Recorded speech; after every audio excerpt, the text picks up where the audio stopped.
మహాగణుడైనటువంటి మా ప్రియ పరలోకపు తండ్రి, జీవం గల నాయన, పరిశుద్ధుడైనటువంటి మహా గొప్ప దేవ, ఈ యొక్క నూతన మాసంలో,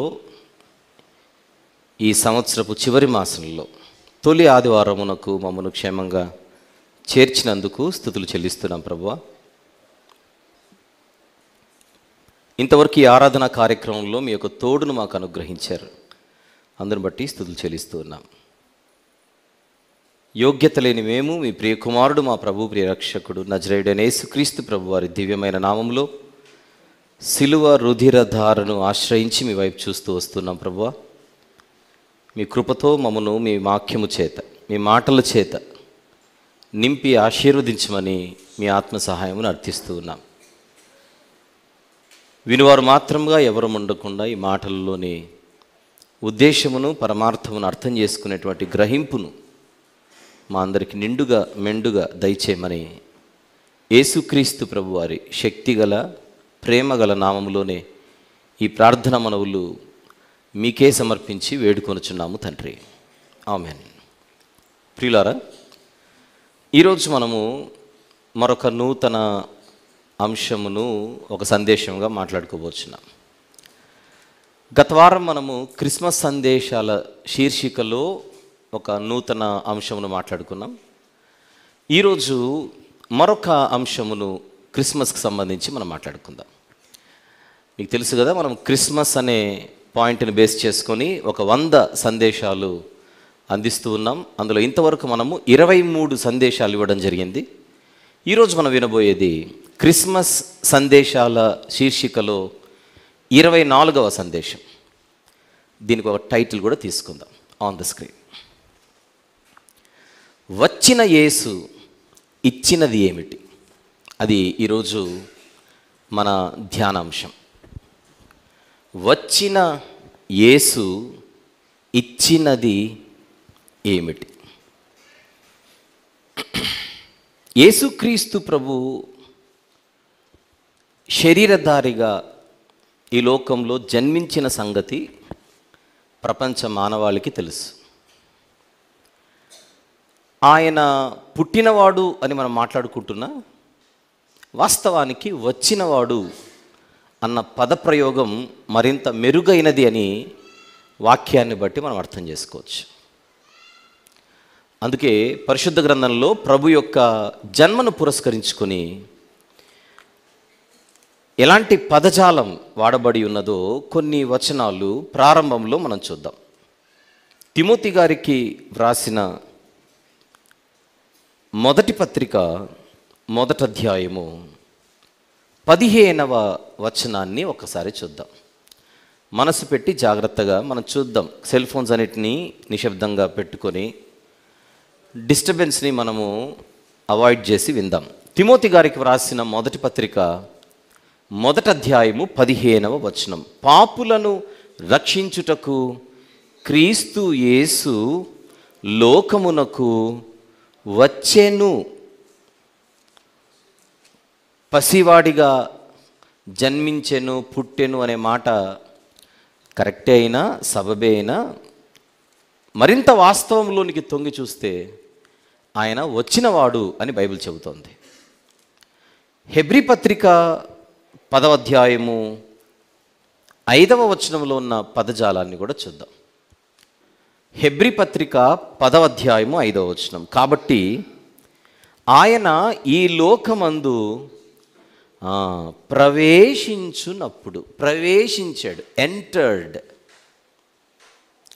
వచ్చినవాడు, ప్రవేశించినవాడు అనంటే రాకముందు కూడా ఆయన ఎక్కడో ఉన్నాడు అనే భావం సులభంగా మనకు అర్థమవుతుంది. అందుచేత ఆయన పుట్టినవాడు అనే పదం సాంకేతికంగా సరి అయినదే అయినా మరింత లోతైన సత్యంలోనికి వెళితే ఆయన వచ్చినవాడు అన్న సత్యం మన ముందు కనబడుతోంది. అందుకే ఈరోజు మన అంశంలో వచ్చిన యేసు అనే ప్రస్తావన మీ ముందుకు తీసుకొని వస్తున్నా. మరి వచ్చిన యేసు తెచ్చినది లేదా ఇచ్చినది ఏమిటి అనేది ఇప్పుడు మన ధ్యానం. ఇది తెలియాలంటే ఆయన రాకముందు పరిస్థితి ఎలాగున్నదో కొన్ని విషయాలను మనం చూద్దాం. గలతీ పత్రిక 3వ అధ్యాయం. గలతీలకు వ్రాసిన పత్రిక 3వ అధ్యాయం 23వ వచనము చూద్దాం ఒకసారి. 23వ వచనం.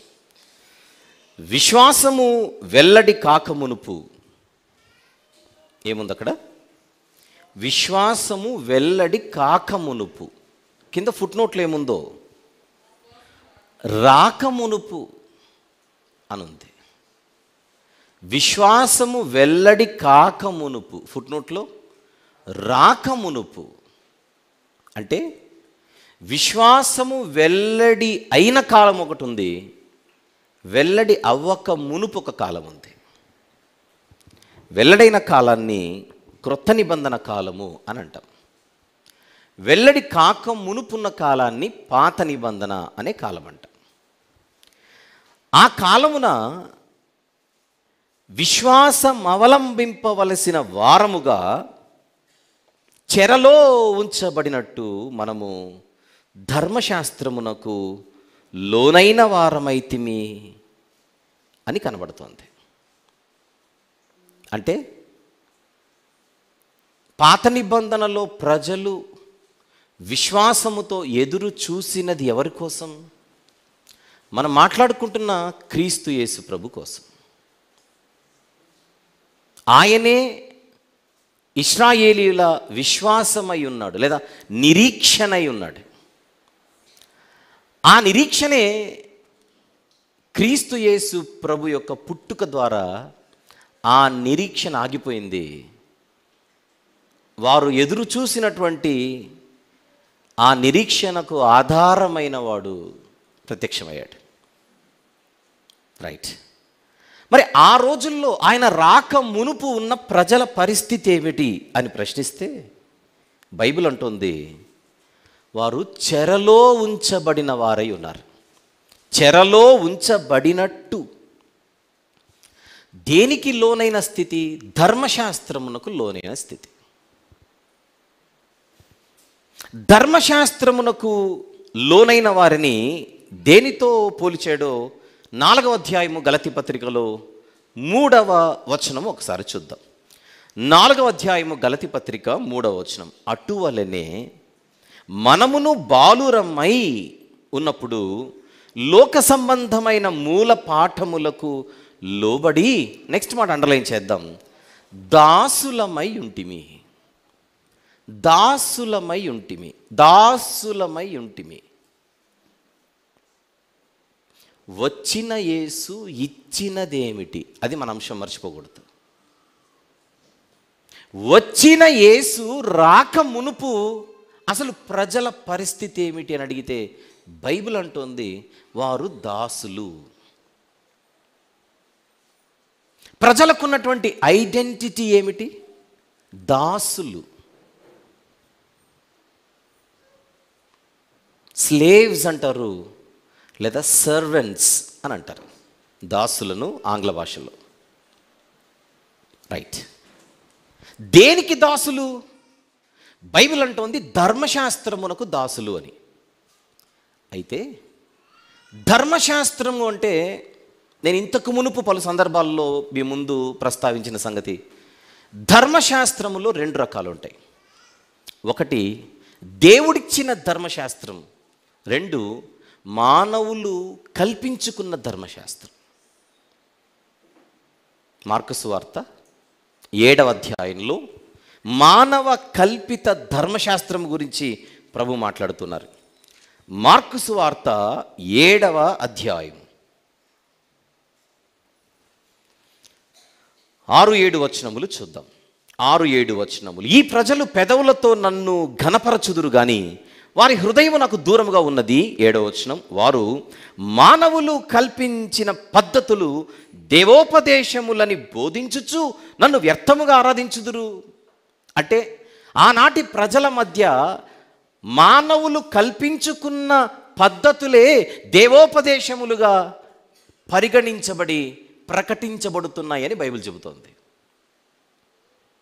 అది మానవులు కల్పించుకున్న ధర్మశాస్త్రం. వారి వారి పాయింట్ ఆఫ్ వ్యూలో అది ధర్మశాస్త్రం వారికి.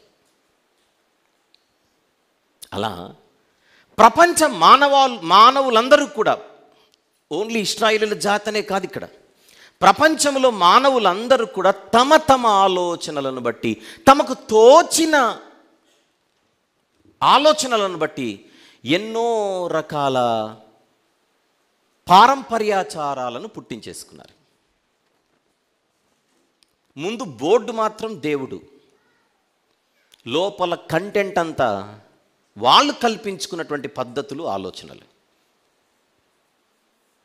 ఇర్మియా గ్రంథం 23వ అధ్యాయం. ఇర్మియా గ్రంథము 23వ అధ్యాయం 16వ వచనం చూద్దాం. 16. సైన్యములకు అధిపతియగు యెహోవా ఇలాగు సెలవిచ్చుచున్నాడు, మీకు ప్రవచనములు ప్రకటించు ప్రవక్తల మాటలను ఆలకింపకుడి. వారు మిమ్మను భ్రమ పెట్టుదురు. వారు నన్ను తృణీకరించు వారితో మీకు క్షేమము కలుగునని యెహోవా సెలవిచ్చేననియు, ఒకడు తన హృదయ మూర్ఖత చొప్పున నడువగా వానితో మీకు కీడు రాదని చెప్పుచు యెహోవా ఆజ్ఞను బట్టి మాట్లాడక తమకు తోచిన దర్శనమును బట్టి పలుకుదురు. తమకు తోచిన దర్శనం అండర్లైన్ చేద్దాం. అది తమకు తోచిన దర్శనం. పేరు మాత్రం ఎవరి పేరట ప్రకటిస్తున్నారు? దేవుని పేరట. కానీ లోపల సరుకంత ఎవరిది? వారిది. ఇర్మియా గ్రంథంలో చెప్పబడింది యూదుల గురించి అయినా ప్రపంచవ్యాప్తంగా ఉన్న ప్రజలందరి పరిస్థితి ఏమిటి? తమ ఊహను బట్టి, తమ ఆలోచనలను బట్టి, తమ తలంపులను బట్టి ఎన్నో విశ్వాసాలను వారే పుట్టించుకున్నారు. ఉదయించే సూర్యుని చూసి సూర్యుడు దేవుడని, ప్రకాశించే రాత్రివేళ వెన్నెలనిచ్చే చంద్రుని చూసి చంద్రుడు దేవుడని, నక్షత్రాలు దేవతలని, మన పాదాలు మోపిన భూమి కూడా మనకు దేవతనేనని, గాలి దేవతే, నీరు దేవతే. అలా మానవులు సృష్టికర్తగా భావించి దేవునికి రావలసినటువంటి మహిమను సృష్టికి ఆపాదించి ఎన్నో విశ్వాసాలకు తెరలేపారు. ఎవరి ధర్మశాస్త్రం వారిది. అలా ఒకనాటి కాలంలో దేవుడు అనే పేరు పలుకుతున్న, దేవుడంటే ఎవరో అర్థం కాని పరిస్థితిలో మానవులు బతికేస్తూ వచ్చారు అన్న సత్యాన్ని మనం చూడగలగాలి ఈరోజు. పోతే మోషే అనేటువంటి గొప్ప దైవజనుని ద్వారా ఇవ్వబడిన ధర్మశాస్త్రం ఏదైతే ఉందో అది మోషే ధర్మశాస్త్రం, దేవుడిచ్చిన ధర్మశాస్త్రం. అయితే ఆ ధర్మశాస్త్రము కలిగిన ఇశ్రాయేలీలు కూడా భాషను మాత్రమే చూడగలిగారు, కానీ భావాన్ని చూడలేకపోయారు. మోషే గారి ద్వారా ఇవ్వబడినటువంటి ధర్మశాస్త్రము కలిగిన ఇశ్రాయేలీలు సహితం, యూదులు సహితం భాషను చూసారే కానీ భావాన్ని చూడలేకపోయారు. పాపం చేసిన వారిని రాళ్ళు తీసుకొని కొట్టమని చెప్పాడు. అది వాళ్ళ గేమ్ అయిపోయింది వాళ్ళకి. ఎందుకు ఇచ్చాడు ఆ యొక్క కట్టడను? ఎందుకు ఇచ్చాడు ఆ విధిని? దాని వెనకాల ఉద్దేశం ఏమిటి? చంపడం దేవునికి సరదానా? శిక్షించడం దేవునికి ముచ్చటనా? అసలు దేవుని మనసేమిటి అని అర్థం చేసుకోవడంలో ఇశ్రాయేలీల బోధకులు సహితం వారు విఫలమైనట్టుగా పలు సందర్భాలలో బైబిల్లో మనం చూస్తాం. కనికరమునే నేను కోరుచున్నాను కానీ బలిని నేను కోరుటలేదనే వాక్య భావమును మీరు వెళ్ళి నేర్చుకొనుడి అని ధర్మశాస్త్రోపదేశకులతో దేవుడు చెబుతూ ఉండడం మనం చూస్తాం బైబిల్లో.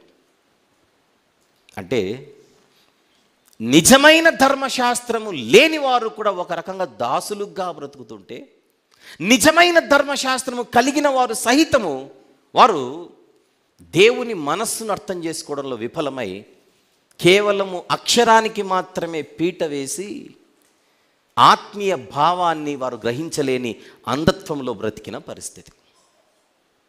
ఇప్పుడు గలతీ పత్రికలో ఆయన మాట్లాడుతున్నది, మీరు ఒకప్పుడు దాసులయ్యుంటిరి. దాసులు దాసులు. చూసాం కదా 4వ అధ్యాయం గలతీ పత్రిక 3వ అధ్యాయంలో 3వ వచనం, 4వ అధ్యాయము 3వ వచనం, మనము బాలురమై ఉన్నప్పుడు లోక సంబంధమైన మూలపాఠములకు లోబడి దాసులమై ఉంటిమి. 21వ వచనం 4వ అధ్యాయం 21 నుంచి, ధర్మశాస్త్రమునకు లోబడి ఉండగోరు వారలారా, మీరు ధర్మశాస్త్రము వినుట లేదా? నాతో చెప్పుడి. దాసి వలన ఒకడును స్వతంత్రురాలి వలన ఒకడును 2 కుమారులు అబ్రహామునకు కలిగిరని వ్రాయబడి ఉన్నది కదా. ఆయనను దాసి వలన పుట్టినవాడు శరీర ప్రకారం పుట్టెను, స్వతంత్రురాలి వలన పుట్టినవాడు వాగ్దానమును బట్టి పుట్టెను అని ఈ అంశం అంతా ఎందుకు మాట్లాడుతున్నట్టు ఆయన? గలతీ అనే ప్రాంతములోని క్రైస్తవులు వారికి వచ్చినటువంటి స్వాతంత్రాన్ని వదులుకొని మరలా వెనక్కి వెళ్ళిపోయి ధర్మశాస్త్రము క్రిందికి వెళ్ళిపోవాలనేటువంటి ఒక ఆలోచన కలిగి ఉన్నారన్న సంగతి పౌలు గారు విని వారి కళ్ళు తెరిపించడానికి వ్రాసిన ఒక లోతైన పత్రిక ఇది. మీరు ఆల్రెడీ స్వతంత్రులయ్యారు, మరలా మీరు బానిసత్వపు లేదా దాసత్వపు చెరలోనికి, సంఖ్యలలోనికి ఎందుకు వెళ్ళాలనుకుంటున్నారు?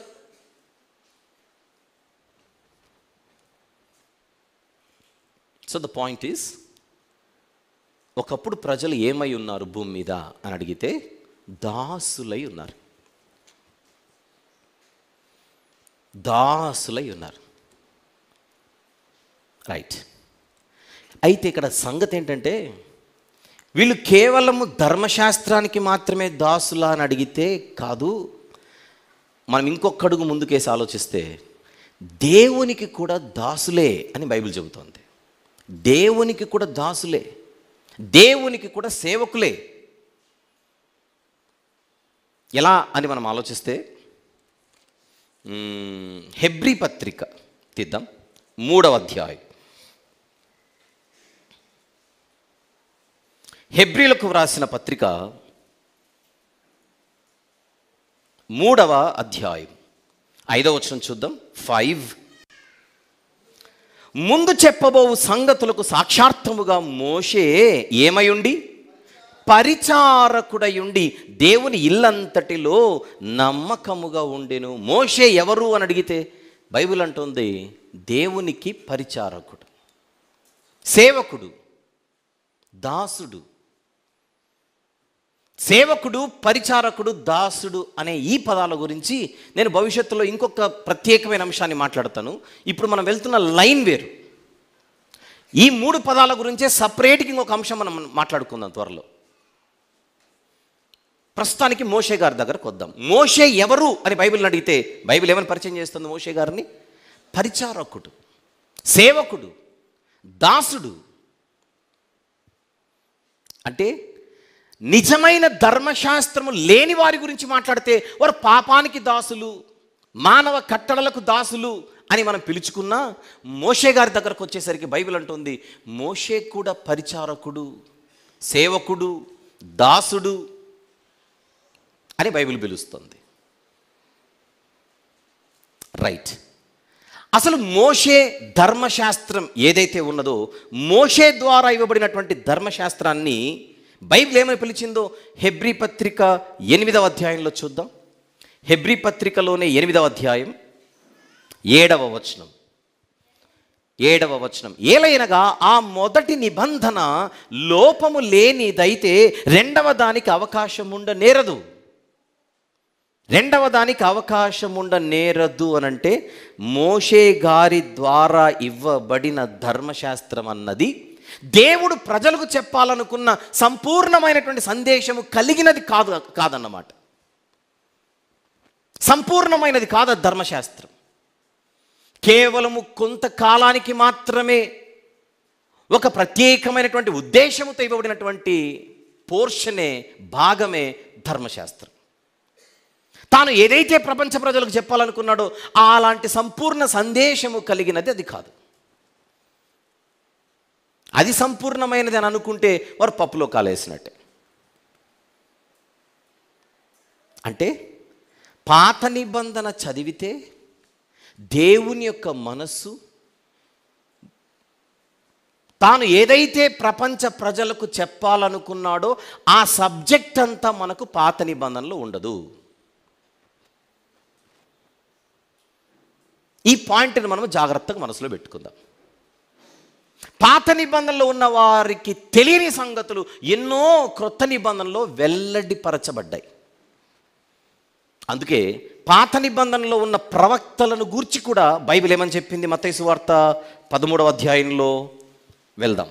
మత్తయి సువార్త 13వ అధ్యాయం 16-17 వచనములు చూద్దాం. 16 and 17. అయితే మీ కన్నులు చూచుచున్నవి గనుక అవి ధన్యములైనవి, మీ చెవులు వినుచున్నవి గనుక అవి ధన్యములైనవి. అనేక ప్రవక్తలును, ఏ ప్రవక్తలు? పాత నిబంధనలు ఉన్న ప్రవక్తలు. అనేక ప్రవక్తలును నీతిమంతులను మీరు చూచు వాటిని చూడగోరియు చూడకపోయిరి, మీరు వినువాటిని వినగోరియు వినకపోయిరని మీతో నిశ్చయంగా చెప్పుచున్నాను. పాత నిబంధనలోని ప్రవక్తలు నీతిమంతులు ఎందరో మీరు చూడాలనుకున్నవి చూడలేకపోయారు, వినాలనుకున్నవి వినలేకపోయారు. అంటే వారికి తెలియని సంగతులు ఎన్నో ఉన్నాయి. పరిశుద్ధాత్ముడు ప్రేరేపించి వ్రాయించాడు కనుక అనేక సంగతులలో రాశారు, కానీ అసలు వారు వ్రాసిన సంగతులలో కొన్ని వ్రాసిన వారికే తెలియని పరిస్థితి. దానియేలు గ్రంథం 12వ అధ్యాయం. దానియేలు గ్రంథం 12వ అధ్యాయం 4వ వచనం చూద్దాం. 4వ వచనం. దానియేలు నీవు ఈ మాటలను మరుగు చేసి, ఉందా దానియేలు గ్రంథం 12:4లో? నీవు ఈ మాటలను ఏం చేయాలి? మరుగు చేసి. మరుగు చేయడం అంటే దాచిపెట్టడం. ఆ మాటలను మరుగు చేసి అంత్యకాలము వరకు ఈ గ్రంథమును ముద్రింపుము. చూస్తున్నారుగా? Role up and seal the words of the scroll until the time of the end. మరుగు చేసి ముద్రించుము. ఏ కాలం వరకు? అంత్యకాలం వరకు. చాలామంది నలు దిశల సంచరించినందున తెలివి అధికమగును అని నాతో మాట్లాడు గబ్రియేలను అతడు చెప్పాను. ఈరోజు నువ్వు ఏ మాటలైతే మరుగు చేస్తున్నావో, ఏవైతే మరుగు చేయబడుతున్నాయో ఆ మాటలన్నీ కూడా అంత్యకాలము వరకు మరుగుగా ఉంటాయి. అంత్యకాలం వచ్చేసరికి మరుగయ్యున్న మాటలు కాస్త వెల్లడిపరచబడతాయి. అంతవరకు రహస్యం, అంతవరకు మర్మం. రాబోయే కాలంలో ప్రజలకు తెలివి అధికమవుతుంది. 8వ వచనం, 12వ అధ్యాయము 8వ వచనం దానియేలు గ్రంథం. నేను వింటిని గాని, ఏమంటున్నాడు దానియేలు గారు? గ్రహింపలేకపోతిని. అంటే దానియేలు గ్రంథంలో ఉన్నవి దానియేలు గారికే తెలియవు. కొన్ని దేవుడు తన దూతను పంపి చెప్పాడు కనుక వ్రాసాడంతే. అందుకే వాళ్ళు ఎదురు చూశారు. ఈరోజు మాకు తెలియని సంగతులు ఎన్నో రాబోయే కాలంలో తెలియపరచబడతాయి, చూపబడతాయి అని వాటి కోసం వారు నిరీక్షణ కలిగి ఎదురు చూశారు. కానీ వారు చూడలేకపోయారు, వినలేకపోయారు. కానీ చూచుచున్న మీ కన్నులు ధన్యములు, వినుచున్న మీ చెవులు ధన్యములని శిష్యులతో చెబుతున్నాడు యేసుప్రభు. అంటే నిజమైన ధర్మశాస్త్రము కలిగిన వారు సహితము దాసులే. Old testament. ఇశ్రాయేలు నా జ్యేష్ఠపుత్రుడు కాడా, నేను సృష్టించిన యెహోవా నీకు తండ్రి కాడా అనేవి పాత నిబంధనలో ఉన్నాయి. కానీ ఇప్పుడు మనం వెళుతున్న లైన్ చివరికి వచ్చేసరికి ఈ మాటలు నేను ఎందుకు చెబుతున్నానన్న సంగతి అప్పుడు మనకు అర్థమవుతుంది. అంటే ఒక స్టేజ్లో ప్రపంచ ప్రజలు దేవునికి ఏమై ఉన్నారు? దాసులై ఉన్నారు. దాసులకుండే ఒక మైనస్ ఏంటంటే యజమాని మనసులో ఉన్నవన్నీ దాసులకు తెలియవు. ఆయన చెబితే కానీ. ఇంకొకటి ఏంటంటే దాసులు జీతానికి పనిచేస్తారు. దాసులకుండే మైనస్లు చెప్తున్నా. యజమానితో దాసులకు ఉండేటువంటి సంబంధం ఏమిటి? ఆయన చెబితేనే అన్నీ తెలుస్తాయి. నెక్స్ట్, ఆయన చెప్పింది చేసి జీతం తీసుకోవడం. నేను ఇప్పుడు ప్రవక్తల గురించి మాట్లాడుతున్నాను అనుకోకండి. జనరల్గా మాట్లాడితే యజమానికి దాసులకు ఉండేటువంటి రిలేషన్ ఎలాంటిది అని చెప్తున్నాను, నేను అడుగుతున్నాను. యజమానికి దాసునికి ఉండేటువంటి బంధం ఎలా ఉంటుంది? కలిసి కూర్చొని భోంచేయలేరు. చెప్పిన పని చేయాలి, డ్యూటీలాగా చేయాలి. ఆయన జీతం ఇస్తే తీసుకోవాలి, జీతం కొరకు పని చేయాలి. Employer, employee. ఒకప్పుడు మానవులకు దేవునితో ఉండేటువంటి రిలేషన్ ఈ టైప్ ఆఫ్ రిలేషన్, రైట్? అలా చరిత్రలో ఎందరో దేవుని దగ్గర వారు పనిచేసి ఆయనతో మన్ననలు పొందే ఒక ప్రయత్నం ప్రతి తరంలో చేశారు. దానియేలు గారు లాంటి వారి గురించి మాట్లాడట్లేదు. వాళ్ళకి తెలుసు వాళ్ళకి ఎంత వెల్లడిపరచబడింది, ఫ్యూచర్లో ఎంత వెల్లడిపరచబడుతుంది అనే సంగతి. నేను అంటున్న మాట, ఎవరైతే మేము మాకు ధర్మశాస్త్రం ఉంది, ఇంకేం మాకు అవసరం లేదు అనేటువంటి ఆలోచనల్లో ఈ పరిసయ్యులు లాంటివారు, ఈ శాస్త్రులు లాంటివారు ఎవరైతే ఉన్నారో వాళ్ళందరూ కూడా దేవునికి దాసులుగా ఉండే ఒక స్థితిలో కనబడుతూ ఉంటారు మనకు. అందుకే వాళ్ళు ఎప్పుడు కూడా ఒక పరిసయ్యుడు ప్రార్థన చేయటకు దేవాలయమునకు వచ్చి ఏం చేస్తున్నాడు? చేసినవన్నీ చెప్పుకుంటున్నాడు. అంతేనా? లూకాసు వార్త 18వ అధ్యాయం 9-10 వచనముల నుంచి కంటిన్యూ చేద్దాం. తామే నీతిమంతులని తమ్ము నమ్ముకొని ఇతరులను తృణీకరించు కొందరితో ఆయన ఈ ఉపమానము చెప్పెను. ప్రార్థన చేయుటకై 2 మనుషులు దేవాలయమునకు వెళ్ళిరి. వారిలో ఒకడు పరిసయ్యుడు, ఒకడు సుంకరి. ఒక మాట చెప్పండి, పరిసయ్యులకు మెస్సియ మీద విశ్వాసం ఉందా? ఉంది. కానీ ఆ మెస్సియా నజరేయుడైన యేసు అని వారు నమ్మలేకపోయారు. పోనీ అది కూడా పక్కన పెట్టండి. మెస్సియ మీద ఫోకస్ కంటే ధర్మశాస్త్రం పాటించాలి, అది చేయాలి, ఇది చేయాలి అనే ఈ ఆచారములు ఏవైతే ఉన్నాయో, ఇందాక మనం మాట్లాడుకున్నాం, పారంపర్యాచారములను వారు అధికముగా సృష్టించుకొని దేవుని ఆజ్ఞను సైతం బొత్తిగా వారు నిరాకరించి ఆచారాలకే పెద్దపీట వేసిన పరిస్థితి పరిసయ్యులది. ప్రార్థన చేయటకి 2 మనుషులు దేవాలయంలోకి వెళ్ళిరి. వారిలో ఒకడు పరిసయ్యుడు, ఒకడు సుంకరి. పరిసయ్యుడు నిలువబడి, దేవా, నేను చోరులను, అన్యాయస్తులను, వ్యభిచారులు నైనా ఇతర మనుషుల వలె నైనను, ఈ సుంకరి వలె నైనను ఉండనందుకు నీకు కృతజ్ఞతాస్తుతులు చెల్లించుచున్నాను.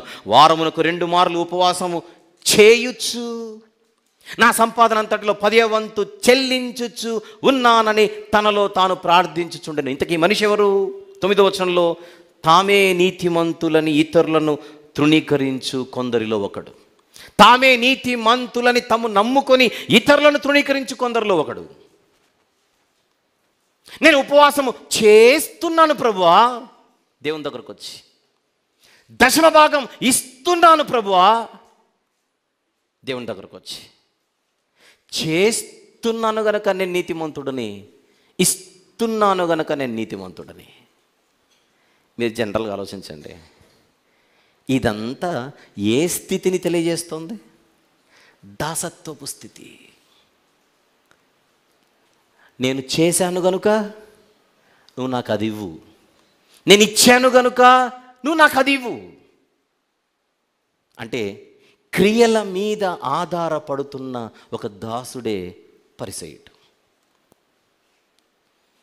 అంతే.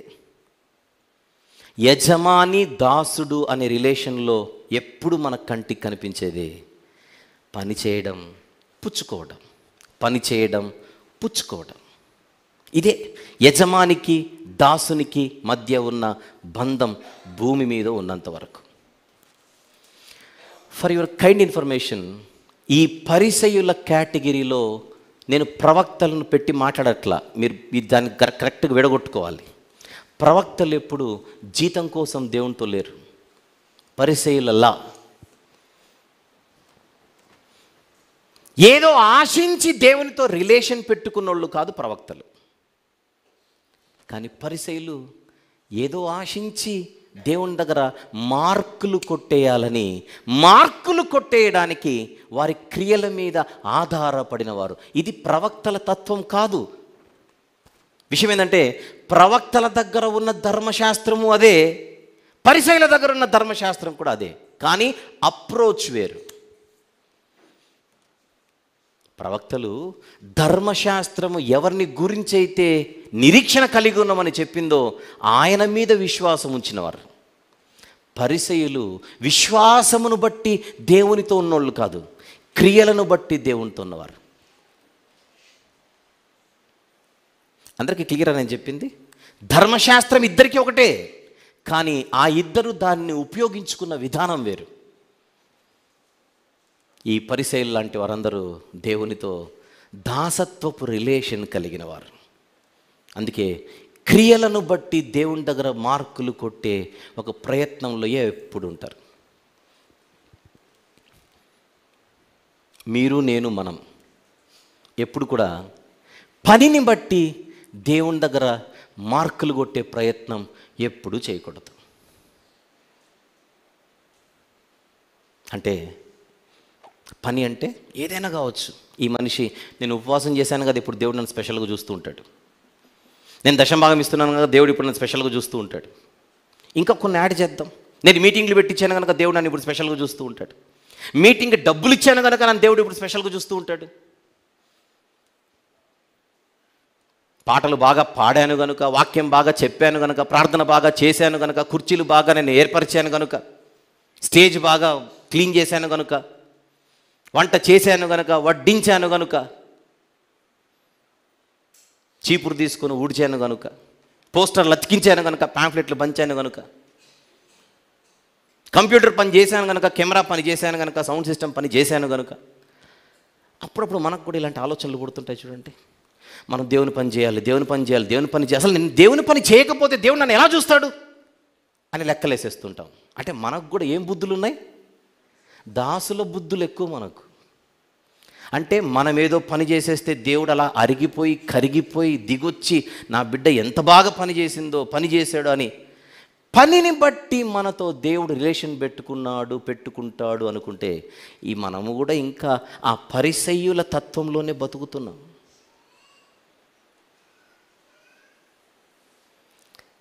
అది ఒక స్టేజ్ వరకు, ఒకవేళ అది ఒక పాయింట్ వరకు ఓకే, అంతేగాని పని చేసి పరలోకానికి వెళ్ళాలి అనే ఒక పాయింట్ మాత్రం పక్కన పెట్టండి. పరలోకం మన పనిని బట్టి రాదు. పరలోకం మనకు ఫ్రీగా ఇస్తున్నాడు దేవుడు. పరలోకం మనం సంపాదించుకోవట్లా. పరలోకం మనం పరలోకాన్ని సంపాదించుకునే అంత స్తోమత మనది కాదు. ఎక్కడో వద్దు, ఇదే సికింద్రాబాద్లో, ఇదే బేగంపేటలో ఒక 100-200 గజాలు కొని ఆ డాక్యుమెంట్ నాకు చూపించండి, తర్వాత మాట్లాడదాం. బేగంపేటలో 100 గజాలు కొనుక్కోవడానికి మనకు స్తోమత లేదు, కానీ పరలోకం మాత్రం సంపాదించేస్తాము. ఎంతుందో రేటు రమేష్ గారు చెప్పండి, ఊరికనే చెప్పండి ఒక లెక్క. ఒక 100 గజాలు బేగంపేటలో ఎంత అవుతుంది? 2 కోట్లట 100 గజాలు. అది కూడా ఎక్కడో లోపల. పోనీ మెయిన్ రోడ్డుకి చెప్పండి ఒక లెక్క. ఓ 3 కోట్లు వేద్దామా, 4 కోట్లు వేద్దామా, 5 కోట్లు దగ్గర. అంత సీన్ లేదుగా. బేగంపేటలో 100 గజాలు కొనుక్కుండే సీన్ మనకు లేదు. పరలోకం మాత్రం కొనేస్తామే. మట్టి లోకానికే దిక్కు లేదు ఇక్కడ. మహిమగల లోకాన్ని మనం కొనేస్తామా?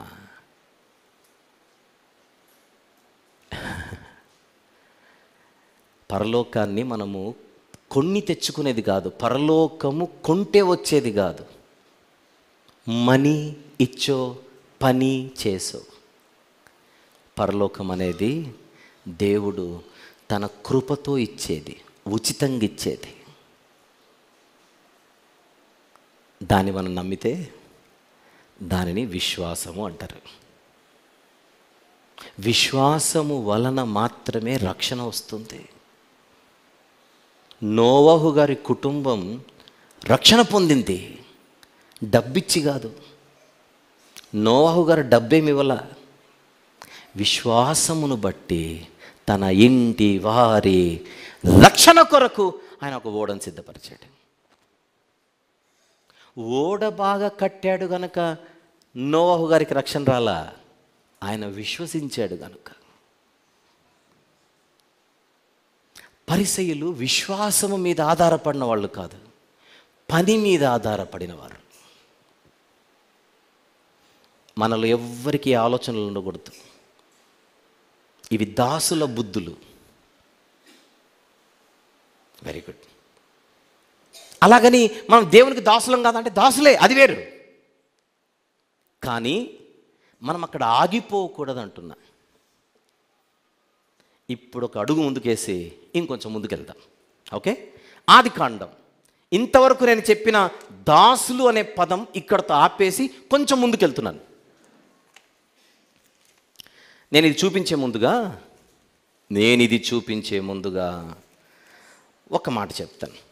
యజమానుడు, దాసులు, వీళ్ళిద్దరు ఎక్కడ కనపడతారు? ఆఫీసుల్లో కనపడతారు, కంపెనీలలో కనపడతారు.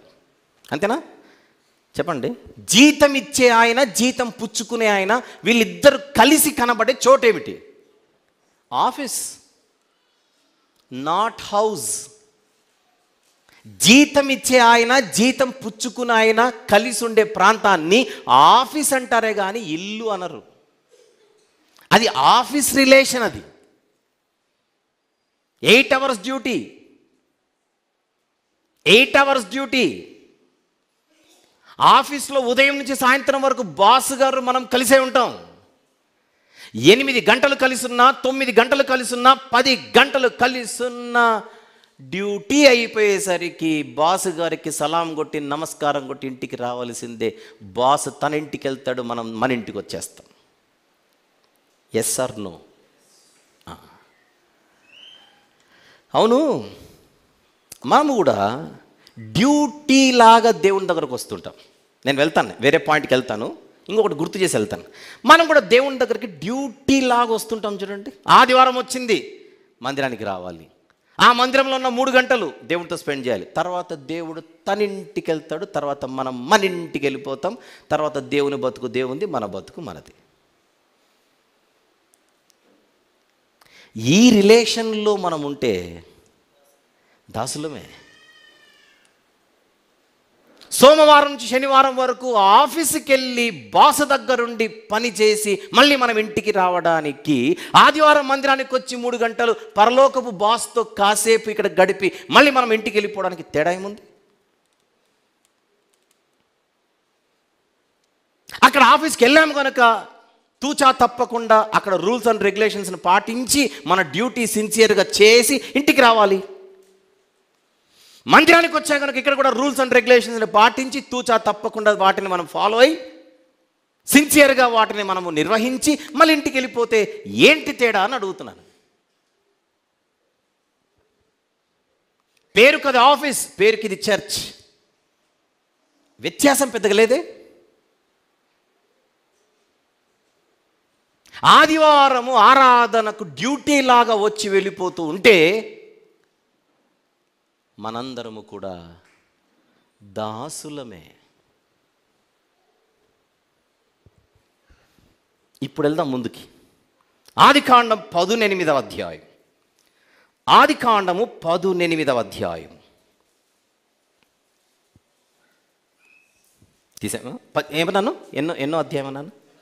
18 అన్నాను కదా, రైట్. ఓకే, 17వ వచనము ఒక్కసారి చూద్దాం. 17వ వచనము ఒక్కసారి చూద్దాం. అప్పుడు యెహోవా, నేను చేయబోవు కార్యము అబ్రహాముకు దాచెదనా? చాలు. నేను చేయబోవు కార్యము అబ్రహాముకు దాచెదనా? అవును, ఈ మాట జనరల్గా ఏ బాస్ అయినా ఏ ఎంప్లాయీతో అయినా అంటాడా? చెప్పండి. జనరల్గా ఏ యజమానైనా ఏ దాసునితోనైనా నీకు చెప్పకుండా నేనేమైనా చేస్తానా దాసు అంటాడా బాసు ఎప్పుడైనా? అనడుగా. అని చెప్పలేడు. అంటే మిగిలినోళ్ళ సంగతి వేరు అబ్రహాము, నీది వేరు. నీకు చెప్పకుండా నేను దాచుతానా అంటే దేవునికి అబ్రహాము గారితో ఉన్న రిలేషన్ ఏదో స్పెషల్. చూద్దాం 41వ అధ్యాయం యెషయా గ్రంథం, 41వ అధ్యాయము యెషయా గ్రంథం 8వ వచనము చూద్దాం. 8, నా సేవకుడవైన ఇశ్రాయేలు, నెక్స్ట్ నేనేర్పరచుకొనిన యాకోబు, నెక్స్ట్ నా స్నేహితుడైన అబ్రహాము సంతానమా. అబ్రహాం గారు ఎవరట? దేవునికి స్నేహితుడు. చూస్తున్నారా? అబ్రహాం గారు ఎవరు? దేవునికి స్నేహితుడు. ఇంకొకసారి చూద్దాం. చదవండి 41వ అధ్యాయము 8వ వచనం.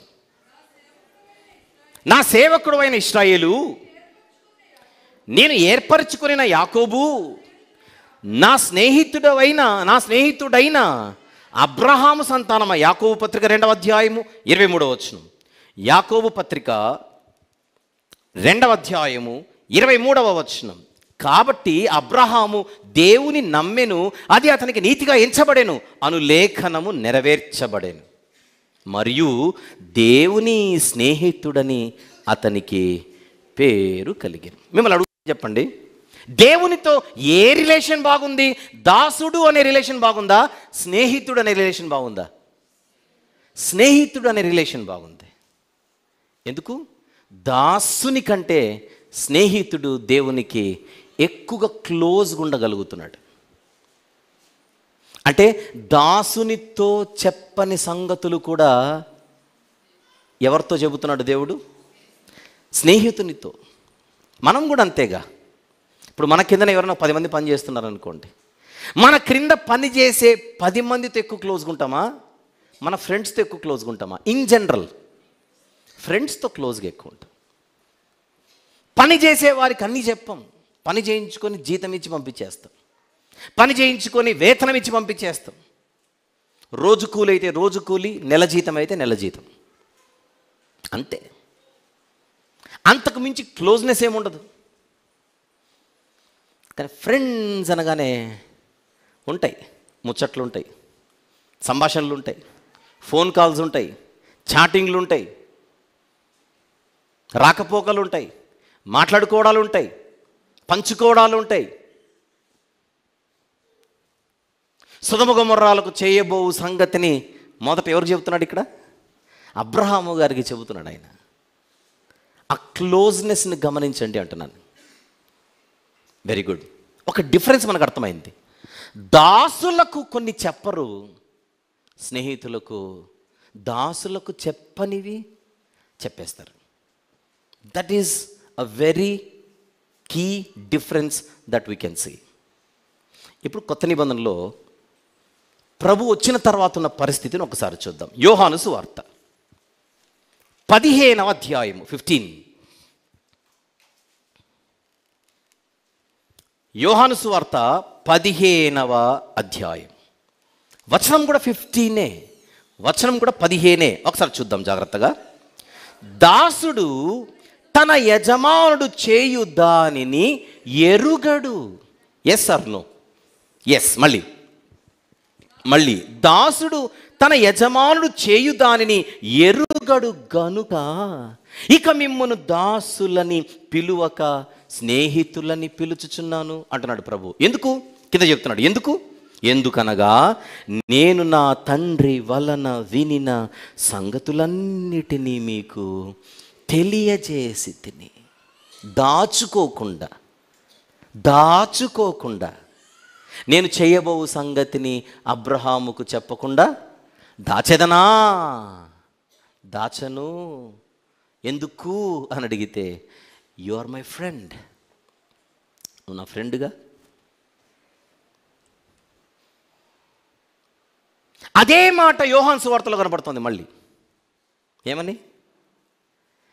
ఇక మీదట మీరు నాకు దాసులు కారు, కారణం, నా తండ్రి వలన వినిన సంగతులన్నిటినీ మీకు నేను తెలియజేశాను గనుక మీరు నాకు స్నేహితులు. దాసులుగానే మీరు ఉండి ఉంటే నేను మీకు కొన్ని చెప్పేవాడిని కాదు. కానీ మీరు నాకు దాసులుగా ఉండడం నాకు ఇష్టం లేదు. మీరు నాకు స్నేహితులుగా ఉండాలి. అంటే దాసులుగా ఉండే క్లోజ్నెస్ కంటే స్నేహితులుగా ఉండే క్లోజ్నెస్ మరింత గొప్పది. మీరు నాకు అంత దగ్గరికి రావాలి. ఇది దేవుని మనసు. మళ్ళీ గుర్తు చేస్తున్నా, ఇప్పుడు మనం దేవునికి దాసులం కాదంటే దాసులే.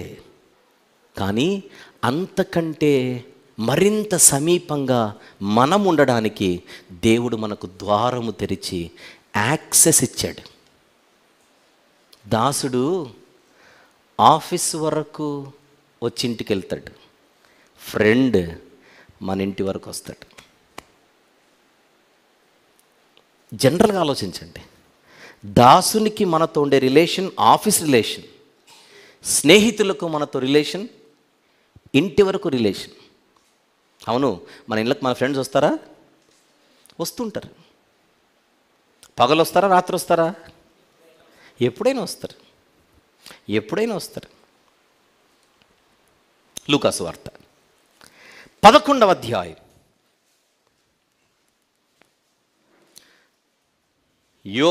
లూకాసు వార్త 11వ అధ్యాయం 5 నుంచి చూద్దాం. 5 నుంచి. మరియు ఆయన వారితో ఇట్లా, నేను మీలో ఎవరికైనా ఒక స్నేహితుడు ఉండగా అతడు అర్ధరాత్రి వేళ ఆ స్నేహితుని యొద్దకు వెళ్ళి, స్నేహితుడా నాకు 3 రొట్టెలు బదులిమ్ము, నా స్నేహితుడు ప్రయాణము చేయుచు మార్గములో నా యొద్దకు వచ్చి ఉన్నాడు, అతనికి పెట్టుటకు నా యొద్ద ఏమీ లేదని అతనితో చెప్పిన ఎడల, అతడు లోపలనే ఉండి, నన్ను తొందరబెట్టవద్దు, తలుపు వేసి ఉన్నది, నా చిన్నపిల్లలు నాతో కూడా పండుకొని ఉన్నారు, నేను లేచి ఇయ్యలేనని చెప్పునా? అతడు తన స్నేహితుడైనందున, చూస్తున్నారు అందరూ, అతడు తన స్నేహితుడైనందున లేచి ఇయ్యకపోయినను అతడు సిగ్గుమాలి మాటికి అడుగుట వలన ఆయన లేచి అతనికి కావలసి ఉన్నవి ఇచ్చును అని మీతో చెప్పుచున్నాను. అంటే ఆయన చెబుతున్న మాట, ఫ్రెండ్ పగలైనా రాగలడు మన ఇంటికి, నెక్స్ట్ రాత్రైనా రాగలడు. ఈ కాంటెక్స్లో అవసరమైతే, అత్యవసరమైతే అర్ధరాత్రి కూడా మన తలుపు తట్టి అంత క్లోజ్నెస్ ఎవరికి ఉంటుంది? ఫ్రెండ్కి ఉంటుంది. అలానే మనము కూడా ఆ వ్యక్తి ఇంటికి వెళ్ళొచ్చు, ఒకవేళ నిజమైనటువంటి స్నేహితుడైతే.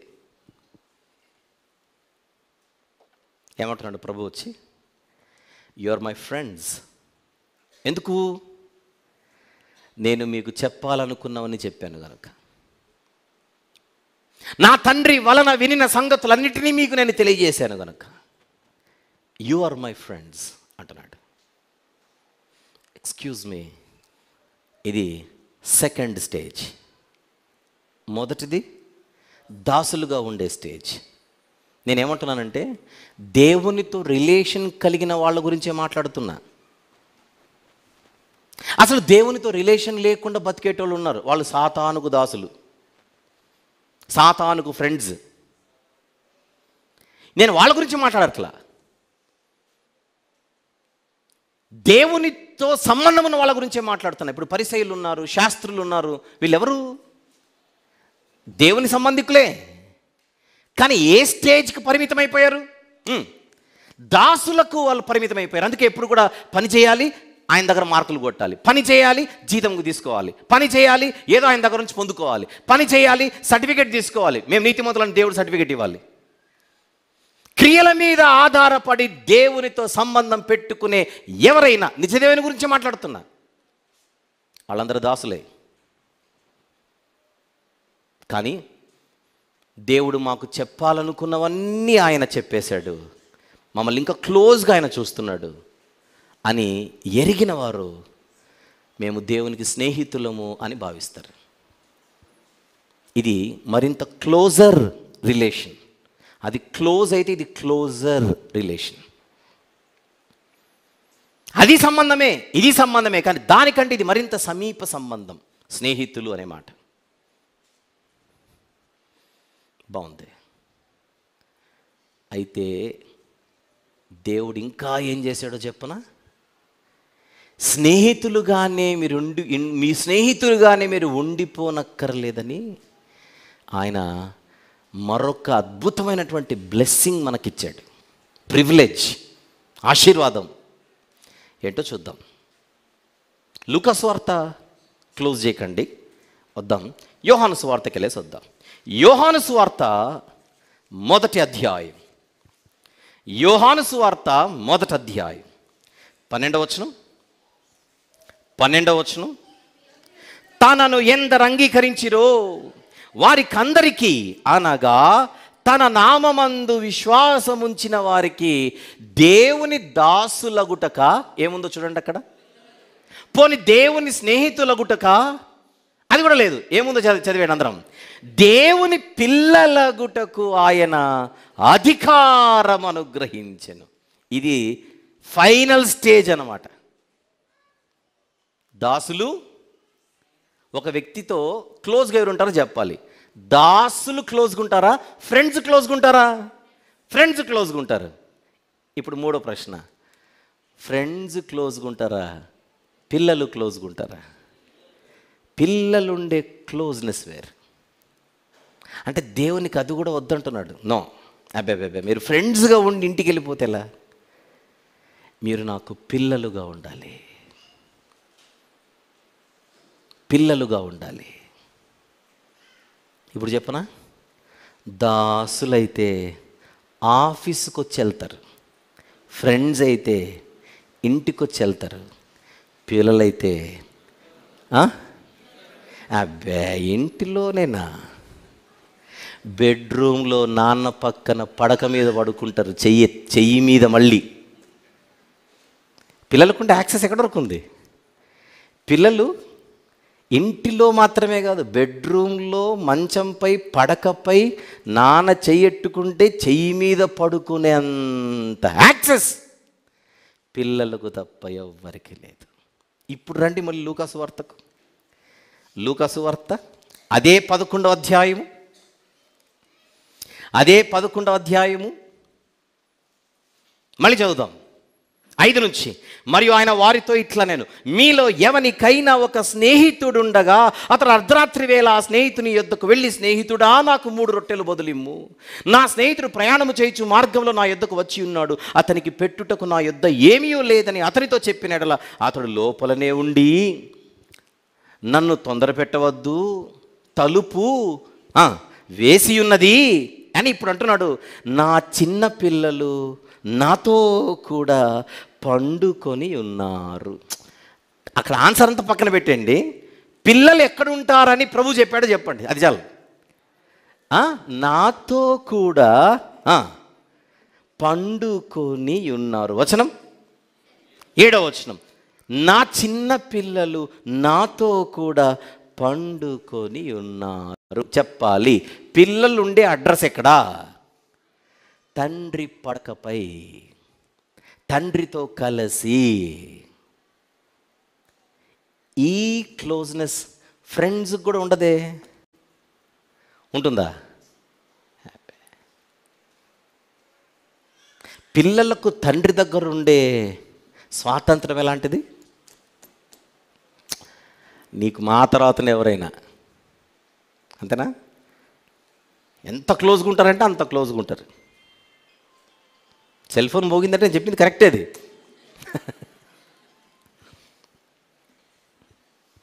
ఇక్కడ ఇంతమంది తండ్రులు ఉన్నారు, తల్లులు ఉన్నారు. మన పిల్లలు మనతో ఎంత క్లోజ్గా ఉంటారో ఒక్కసారి ఆలోచించండి. తల్లులతోనైనా తండ్రులతోనైనా కొట్లాడుతుంటారు, ఏమంటారు, ఇంకా ఆ క్లోజ్నెస్ వేరు. డిమాండ్ చేస్తారు. మా అమ్మ, మా నాన్న, మనం ఎంత ఆనందించాలో ఒకసారి ఆలోచించండి. తన యందు విశ్వాసం ఉంచిన వారికి దేవుడిస్తున్న అధికారం ఏమిటి? మీరు నా పిల్లలు. దాసులు ఓకే, స్నేహితులు ఓకే, అక్కడితో ఆగిపోకండి. దేవుడెవరు అని ఎవరైనా అడిగితే మా నాన్న అని చెప్పండి, మా నాన్న అని చెప్పండి. ఇది దేవుడు మనకిచ్చిన ఒక గొప్ప ప్రివిలేజ్ కాదా? అందుకే బైబిల్లో మనకు అనేక చోట్ల ఈ వాస్తవం పదే పదే తెలియజేయబడుతూ ఉంటుంది. మళ్ళీ వద్దాం గలతీ పత్రికకు. గలతీ పత్రిక 4వ అధ్యాయం. గలతీలకు రాసిన పత్రిక 4వ అధ్యాయం 3వ వచనం నుంచి కంటిన్యూ చేద్దాం. ఇప్పుడు 3వ వచనం నుండి కంటిన్యూ. అటువలే మనమును బాలురమై ఉన్నప్పుడు లోక సంబంధమైన మూలపాఠములకు లోబడి దాసులమై ఉంటిమి. అయితే అది కనెక్షన్. దాసులమై ఉంటిమి. అయితే కాలము పరిపూర్ణమైనప్పుడు దేవుడు తన కుమారుని పంపెను. ఎందుకు? ఆ దాసత్వాన్ని తీసేయడానికి. అది మెయిన్. నెక్స్ట్ మనం చదవకపోయినా మ్యాటర్ అది అర్థం కావాలి. దాసులమై ఉంటిమి, అయితే దేవుడిది చేశాడు. దాసులమై ఉంటిమి, పూర్వం మనం దాసులమై ఉంటిమి, అయితే దేవుడిది చేశాడు. ఇక నేనేం చెప్పకుండా మీకు మ్యాటర్ అర్థమైపోవాలి. ఆ దాసత్వం అనేటువంటి రిలేషన్ కంటే అధికమైన రిలేషన్ ఇవ్వడానికే దేవుడు ఏదో చేశాడు. నెక్స్ట్ చదవాల్సిన అవసరంలా, చదవకపోయినా అదే ఉంటుందనే జ్ఞానం మనకు ఉండాలి. ఉందో లేదో చెక్ చేద్దాం ఇప్పుడు.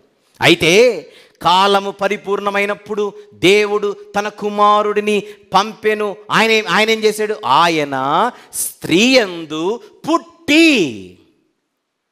అంటే క్రిస్మస్, డిసెంబర్ 2024. అయితే ఆయన స్త్రీయందు పుట్టి, ఎందుకు పుట్టాడు?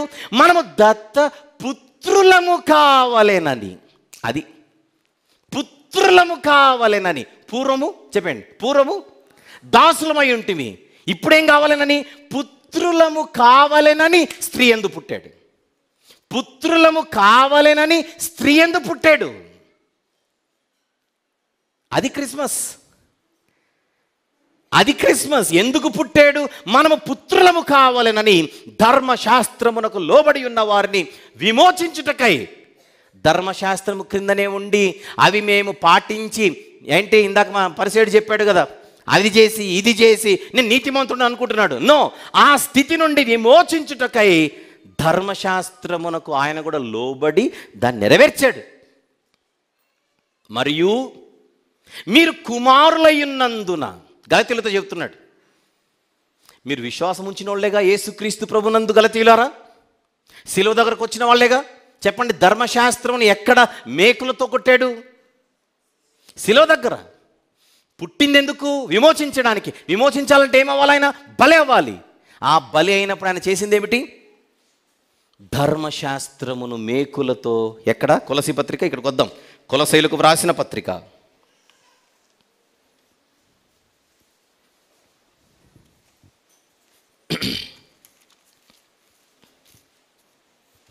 2వ అధ్యాయం 13-15 వచనములు కలిసి ఉన్నాయి. కొలసీ పత్రిక 2:13-15. మరియు అపరాధముల వలనను శరీరమందు సున్నతి పొందక యుండుట వలనను మీరు మృతులై ఉండగా దేవుడు వ్రాతరూపకమైన ఆజ్ఞల వలన మన మీద రుణముగాను మనకు విరోధముగాను ఉండిన పత్రమును మేకులతో సిలువకు కొట్టి దాని మీద చేవ్రాతను తుడిచి వేసి మనకు అడ్డము లేకుండా దానిని ఎత్తివేసి మన అపరాధములనన్నిటినీ క్షమించి ఆయనతో కూడా మిమ్మును జీవింపజేసెను. ఏ ధర్మశాస్త్రం క్రిందైతే ఉండేసి బతికేస్తామని అనుకుంటున్నారో కొంతమంది తెలియక, ఆ ధర్మశాస్త్రము నుండి విమోచించి ఆయన ఏం చేశాడు? గలతీ పత్రిక 4:6లో మీరు కుమారులు అనేటువంటి ఒక స్టేట్మెంట్ మనకు ఇచ్చేశాడు. అందుకే ఈరోజు ఎక్స్క్యూజ్ మీ, ఎవరైతే దాసులుగా స్నేహితులుగా మాత్రమే కాకుండా, యాక్చువల్ స్నేహితులు అంటే కూడా అక్కడికి రావాలి, కేవలము లోకంలో బతికేసి మేము పాపపు దాసత్వంలోనే బతికేసి చచ్చిపోతామని అనుకోకుండా మేము దేవునికి పిల్లలుగా మారాలి అని అనుకుంటే, ప్రపంచంలో ఎవరైనా చేయవలసింది ఒకటి, ప్రభువైన యేసుక్రీస్తు వారు ఎక్కిన సిలువనొద్దకు విశ్వాసముతో వచ్చి పాపక్షమాపణ కొరకు మారుమనసు పొంది ఆయన కార్చిన రక్తములో వారి జీవితాన్ని కడుక్కొనుటకు సూచనగా బహిరంగముగా బ్యాప్టిజం తీసుకుంటే, సిలువ రుధిరధార వలన వ్యక్తి దేవునికి కుమారుడవుతున్నాడు. కుమారుడు కుమార్తె. మరియు మీరు కుమారులైనందున నాయనా తండ్రి అని మొరపెట్టు తన కుమారుని ఆత్మను దేవుడు మన హృదయములలోనికి పంపెను. కాబట్టి నీవిక దాసుడవు కావు, అండర్లైన్ చేయండి, కుమారుడవైతే దేవుని ద్వారా వారసుడవు.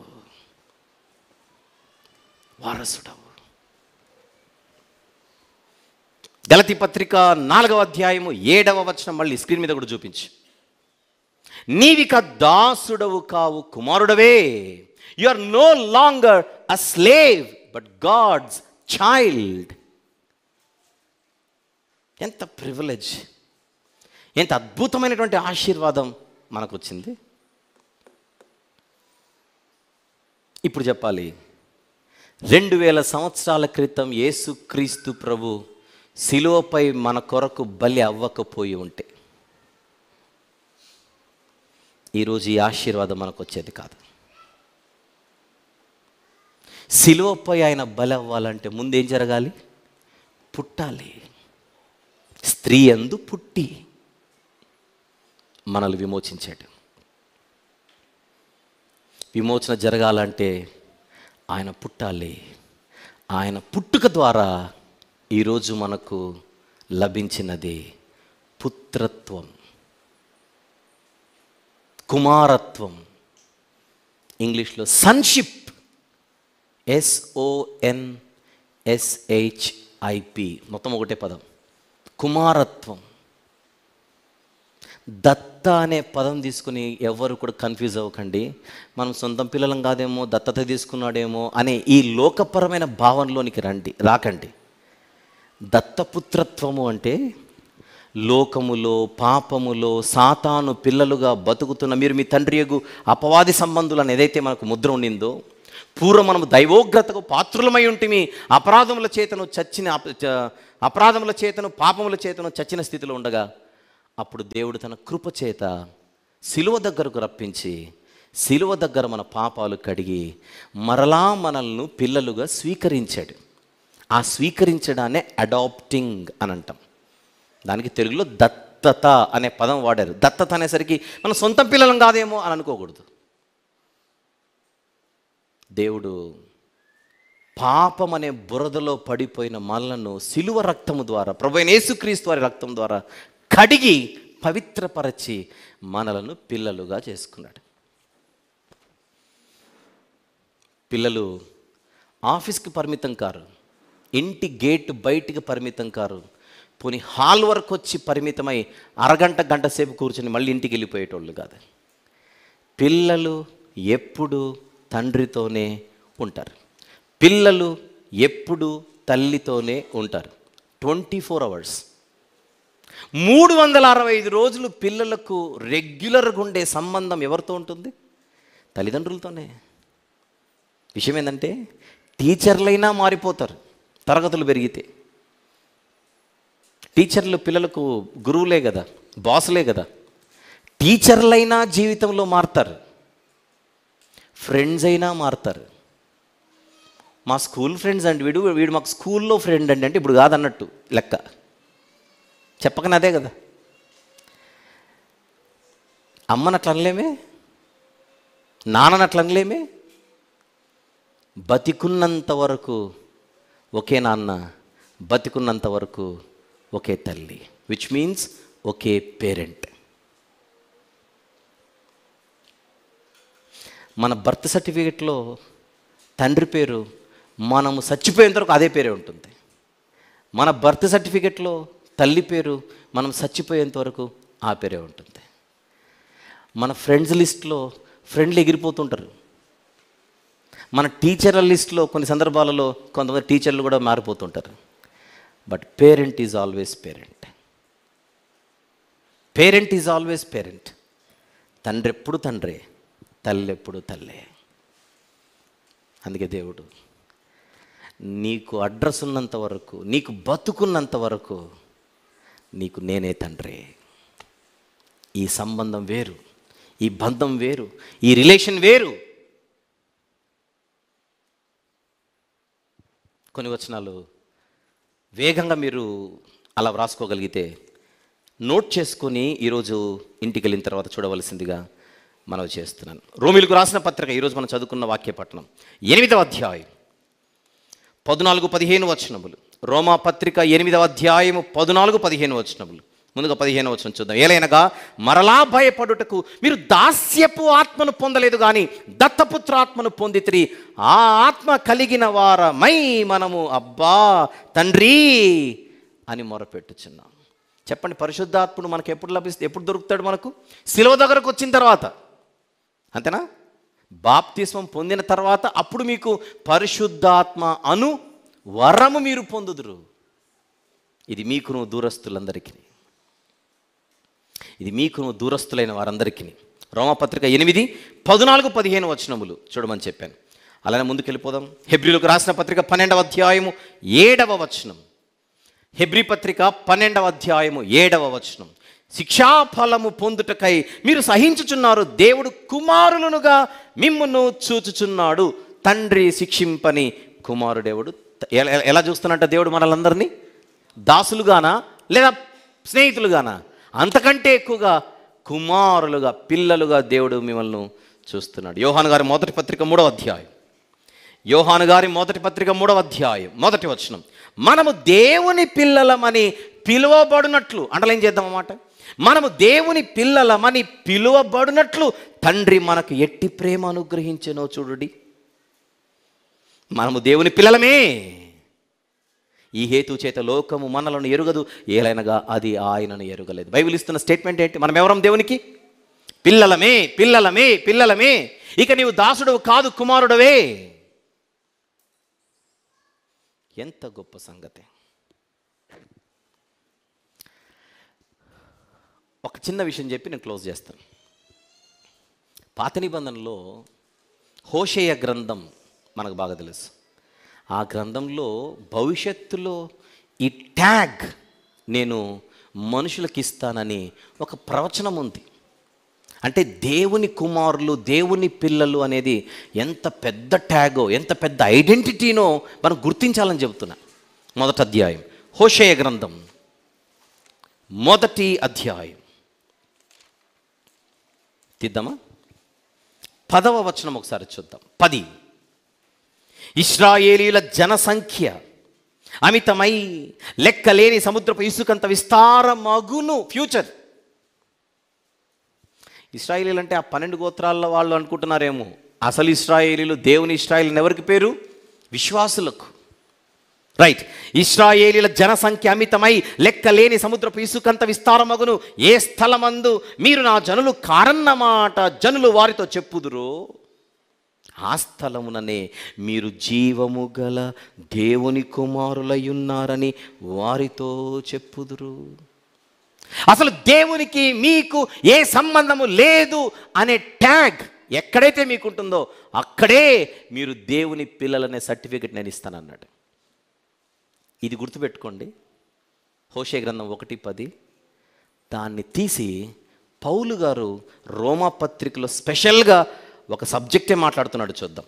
రోమీలకు వ్రాసిన పత్రిక 9వ అధ్యాయం. రోమా పత్రిక 9వ అధ్యాయం 23 నుండి 26 వచనములు రాసుకుందాం.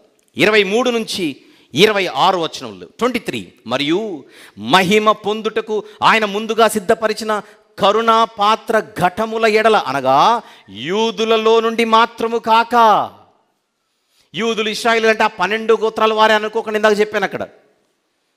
యూదులలో నుండి మాత్రము కాక అన్య జనములలో నుండి ఆయన పిలిచిన మన ఎడల తన మహిమైశ్వర్యము కనుపరచవలెనని యున్ననేమి, ఆ ప్రకారము నా ప్రజలు కాని వారికి నా ప్రజలనియు, ప్రియురాలు కాని దానికి ప్రియురాలనియు పేరు పెట్టుదును. మరియు జరుగునదేమనగా, మీరు నా ప్రజలు కారని ఏ చోటను వారితో చెప్పబడేనో ఆ చోటనే జీవము గల దేవుని కుమారులని వారికి పేరు పెట్టబడును అని హోషేయలో ఆయన చెప్పుచున్నాడు అన్నది చూడండి. పౌలు గారు రోమా పత్రికలో హోషేయ గారి ప్రవచనాన్ని తీసుకొని మాట్లాడుతున్న సబ్జెక్ట్ ఏమిటి? సన్షిప్, కుమారత్వం, పుత్రత్వం. ఆయన మాట్లాడుతోంది, యేసు క్రీస్తు ప్రభు ద్వారా మనకు లభించిన, ప్రపంచ ప్రజలకు లభించిన ఒక గొప్ప ఐశ్వర్యమే కుమారత్వం. కుమారత్వం.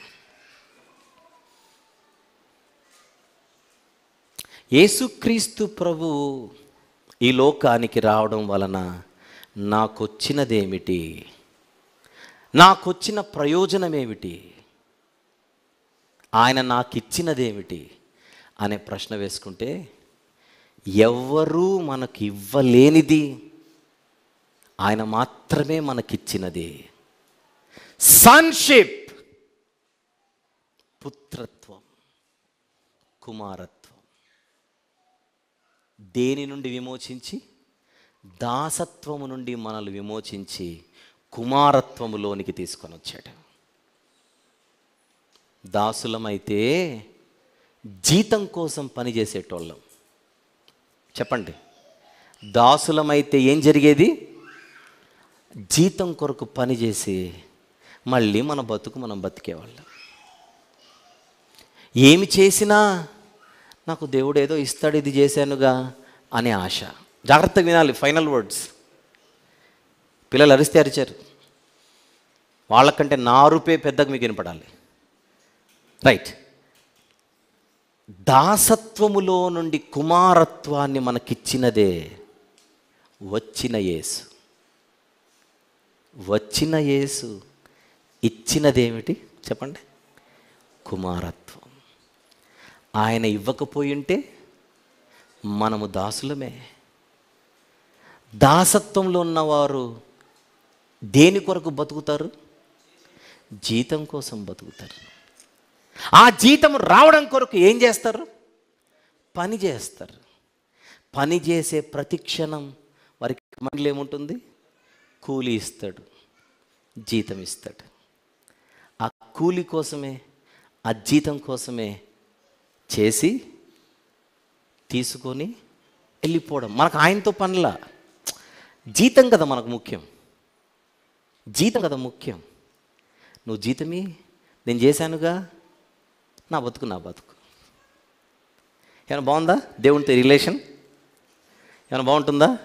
రైట్. స్నేహితులైతే కొన్నిటిలో యాక్సెస్ ఉంటుంది, స్నేహితులకు అన్నిటిలో ఉండదు. ఇప్పుడు స్నేహితుడు ఎందుకు వచ్చాట? లూకాసు వార్తలో రొట్టె కోసం వచ్చాడు. మా ఇంటికి ఎవరో వచ్చారు గెస్ట్లు, పెట్టడానికి ఏం లేదు, మీ ఇంట్లో రొట్టెలు ఉంటే ఇవ్వు. మన ఇంటికి కూడా అప్పుడప్పుడు కొంచెం ఉప్పు ఉంటే ఇవ్వండి, పప్పు ఉంటే ఇవ్వండి అని పంపుతుంటారు మనకి ఇరుగు పొరుగు వాళ్ళు. ఒక మాట అడుగుతున్నా, స్నేహితులు ఉప్పు అడిగితే ఇస్తాం, పప్పు అడిగితే ఇస్తాం, కూరలు అడిగితే ఇస్తాం, 1000 రూపాయలు అప్పంటే ఇస్తాం, లేదా ఇంకేదైనా ఇస్తాం. పొరపాటున వాళ్ళు ఇన్ని ఇచ్చాం కదా అని మీ ఆస్తులు రాసి అన్నారు అనుకోండి, ఫోన్ చేసి అర్జెంటుగా మీ ఆస్తులు మాకు ఇచ్చాడు అన్నారు అనుకోండి. ఫ్రెండ్షిప్ కటీఫ్. నీకు నేను ఎందుకు ఇస్తాను? ఉప్పు పప్పు ఓకే, ఆస్తులకు నో. దాసుడు అడిగితే నీకు జీతమే ఎక్కువ అంటాడు. దాసు, నీ ఆస్తి ఇస్తావా బాసు అన్నాడు అనుకోండి, నీకు జీతమే ఎక్కువ దాసు అంటాడు. దాసుడికి జీతమే సరిపోతుంది. స్నేహితులకి ఇంకేదైనా ఇస్తాం, గిఫ్ట్లు ఇస్తాం, ఏదైనా ఇస్తాం. అదే కొడుకు వచ్చి డాడీ నాకు ఆస్తి ఇస్తావా అని అడగడు. ఎందుకు? అడగాల్సిన అవసరం లేదు, అడగాల్సిన అవసరం లేదు. పోనీ అడిగాడు అనుకోండి, ఆన్సర్ ఏంటి? అసలు నీకు కాకపోతే ఎవడికి రా ఇదంతా నీదే. పిచ్చోడా, అడుగుతావేంటి నోరు తెరిచి? అబ్బే పనికి మాలిన మాటలు మాట్లాడిన గురించి నువ్వు అడగడం ఏంటి? ఆస్తి ఇదంతా నీదే, నావన్నీ నీవే. నిజమైన కొడుకు ఎప్పుడు ఆస్తిని అడగడు. అడిగాడంటే కొడుకు కాదు, అంతే. ఇదే మీ కానవాళ్ళు.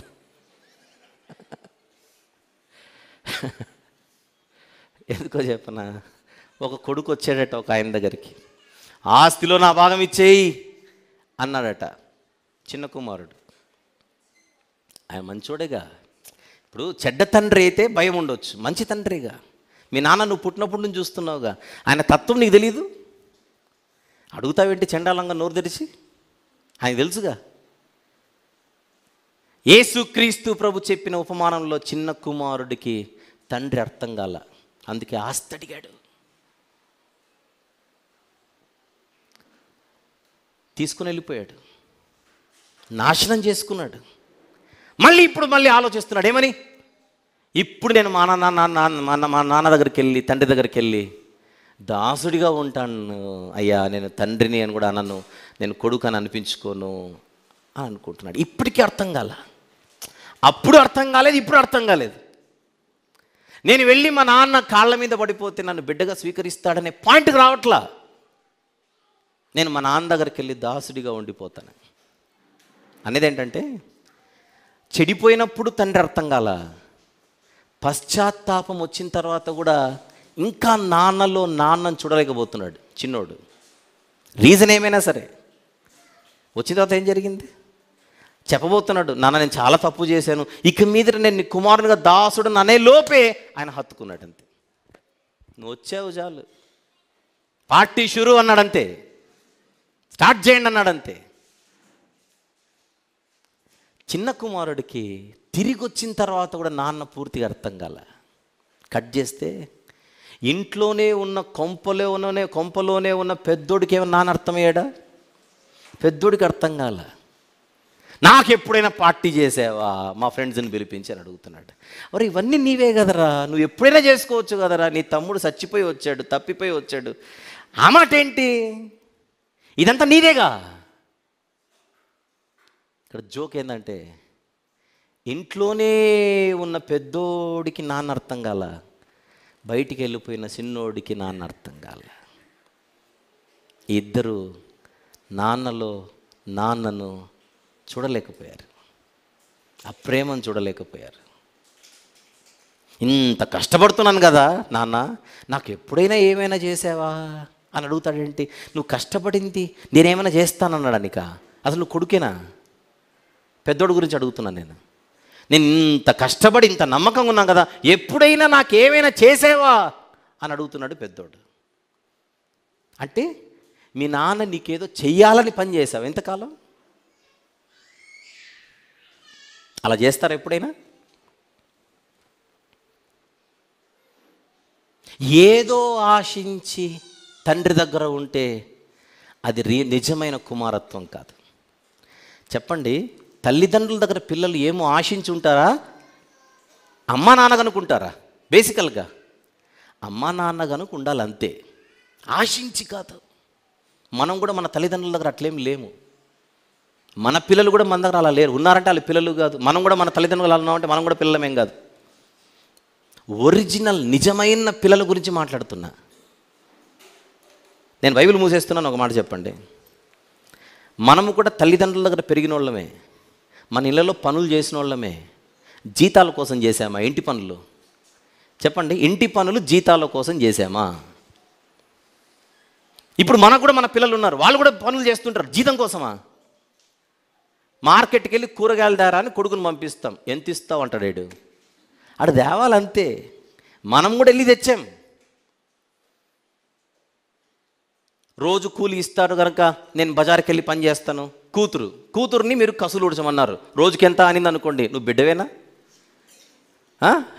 అంట్లు తోమడానికి ఇంత, కసులు ఉడడానికి ఇంత, బూజులు తీయడానికి ఇంత, లెక్కలు కట్టుకుంది అనుకోండి, బిడ్డ నువ్వు బయటికి వెళ్ళు, గెట్ అవుట్, ఈ గడ్డ నీది కాదని చెప్పాలంతే. పిల్లలు ఎప్పుడు కుటుంబములో కూలి కోసము జీతం కోసం పనులు చేయరు, కానీ పనులు చేస్తారు. దేనికోసం చేయరు? దేనికోసం చేయరు? జీతాల కోసం చేయరు, ఏదో ఆశించి చేయరు. మా ఇల్లు ఇంటి పని అని చేస్తారు. ఇది మనకు అర్థమైతే మనము కూడా సత్క్రియలలో ఉండాలి. ముందుగా సిద్ధపరిచిన సత్క్రియలలో ఉండాలి, పనులలో ఉండాలి. పని లేదనుకోకండి, ఇక్కడ పనులున్నాయి. దేనికోసం చేయకూడదు చెప్పండి? ఇక జీతాల కోసం చేయకూడదు, కూలీ కోసం చేయకూడదు, వేతనాల కోసం చేయకూడదు. అసలు నేను ఇంత చేస్తున్నా నాకేమొచ్చింది అని అడగకూడదు. నువ్వు ఇంటోడివిగా ఆ పనికి మాలిన మాట మాట్లాడితేలా? అది బయట వాళ్ళు మాట్లాడాలి. సార్ నువ్వు బయట వాళ్ళనే మాట. నేను ఇంత పని చేస్తున్నా, నన్ను ఎవడు గుర్తించట్లేదు, నేను ఇంత పని చేస్తున్నా నాకేం ఇవ్వట్లేదు, నేను ఇంత పని చేస్తున్నా నేనేం పొందుకోవట్లేదు అంటే పొందుకోవడానికి, పుచ్చుకోవడానికి, ఇంకేంటి లాభం కోసం ఇంట్లో ఎవడు పని చేయడు. ఇంట్లో పని చేసే వాళ్ళందరూ, ఇంటి వారు పని చేసే వాళ్ళందరూ చేసేది మా ఇల్లు గనుక, అంతే. ఈరోజు మనందరం ఎవరి ఇంటి వారమై ఉన్నాం? ఎఫెసీ పత్రికలో 2వ అధ్యాయం. ఓపిక వాళ్ళు తీయండి, లేని వాళ్ళు కూడా తీయండి. ఎఫెసీ పత్రిక 2వ అధ్యాయం 19వ వచనం చూద్దాం. ఎఫెసీ పత్రిక 2:19. కాబట్టి మీరిక మీదట పరజనులను పరదేశులు నై ఉండక పరిశుద్ధులతో ఏక పట్టణస్థులను, నెక్స్ట్ మాట, దేవుని ఇంటి వారు నై ఉన్నారు. ఇప్పుడు మనం అందరం కూడా దేవుని ఇంటోళ్ళం. దేవుని ఇంటిలో పిల్లలమైన మనము పనులు చేయాలా, దుప్పటి కప్పుకొని పడుకోవాలా? చెప్పండి. ఇంట్లో పడుకోవడమేనా, పని కూడా ఏమైనా ఉంటుందా? పని కూడా ఉంటుంది. మేము పని చేయకుండా నిద్రపోతూ ఉంటామంటే వాక్యం అనే నీళ్లు ముఖాన కొట్టడమే, అంతే. వాక్యం అనే నీళ్లు ముఖాన కొట్టి లేపడమే, పని చేయి అంటారు, అంతే. ఎందుకు చేయాలి? Because this is our house, our home, our family. ఇది మన ఇల్లు, మన కుటుంబం. మనం చేయకపోతే ఎలా? గుర్తుపెట్టుకోండి, మన ఇంటిలో మనం ఎప్పుడు పని చేసినా ఏం ఆశించకూడదు? చెప్పండి, ఏం ఆశించకూడదు? అసలు ఏం ఆశించకూడదు, ఏం ఆశించకూడదు. ఒకే మైండ్తో చేయాలి. మన ఇల్లు దేవుని ఇల్లు. నన్ను ఇంట్లోకి తెచ్చుకున్నాడు, ఆఫీస్కి పరిమితం చేయకుండా దేవుడు. ఆఫీస్కి పరిమితం చేయలా, ఏదో విజిట్ లాగా నన్ను తన ఇంటికి తీసుకొని వచ్చి 2 గంటలు టీ కాఫీ ఇచ్చి లంచ్ పెట్టి పంపలా. తన ఇంట్లోనే ఉంచుకున్నాడు దేవుడు. నాతో కలిసి, ఆయనతో కలిసి నన్ను ఉంచుకున్నాడు, ఆయనతో కలిసి నన్ను పెంచుకుంటున్నాడు, ఆయనతో కలిసి నేను ఉండడానికి నాకు భాగ్యం ఇచ్చాడు. ఇప్పుడు నేను ఆ ఇంటి బిడ్డను, దేవుని ఇంటిలో కుమారుడను, దేవుని ఇంటిలో కుమార్తెను. ఇది మన ఇల్లు అనుకున్నప్పుడు ఏం ఆశించకూడదు. బాధ్యతగా, ప్రేమతో మనము దేవుని పనులలో ఉండాలి, అంతే. చెప్పండి, పనులను బట్టి దేవుని ఇల్లు మనకు వస్తుందా?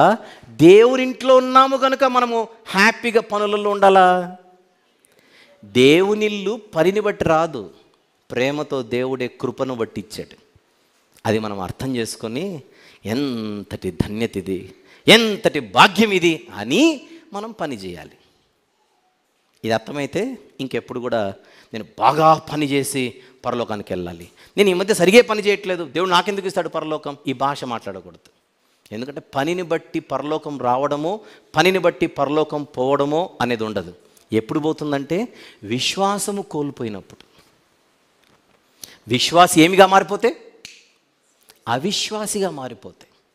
ఈ బైబిల్ కరెక్ట్ కాదు, ఈ దేవుడు కరెక్ట్ కాదు, అసలు యేసుక్రీస్తే కరెక్ట్ కాదు అన్నాడు అనుకోండి, అంతే, ఎడంకాల్ తూర్పు తిరుగు అంటాడు, అంతే, తన్నేయడమే, అవుట్.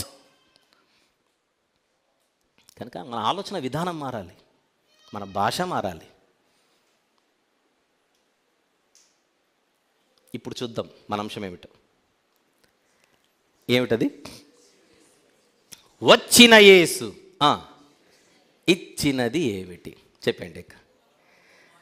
పుత్రత్వం, కుమారత్వం, ఇంగ్లీష్లో సన్షిప్. దీని ముందు ఏ ఆశీర్వాదము కూడా పనికిరాదు. ప్రపంచంలో ఎవ్వరూ ఇవ్వనిది, ఇవ్వలేనిది కుమారత్వం. దానివల్ల మనము దేవుని కార్యాలయానికో, దేవుని ఇంటి బయటకో మనం పరిమితం అవ్వకుండా దేవుని ఇంటిలో పర్మనెంట్గా ఉండడానికి దేవుడు మనకు ఆశీర్వాదం ఇచ్చాడు. ఇది సాధ్యమైంది ప్రభువు యొక్క రాక వలన. ఆయన రాకపోయింటే ఈ ఆశీర్వాదం ప్రపంచానికి దక్కేదే కాదు.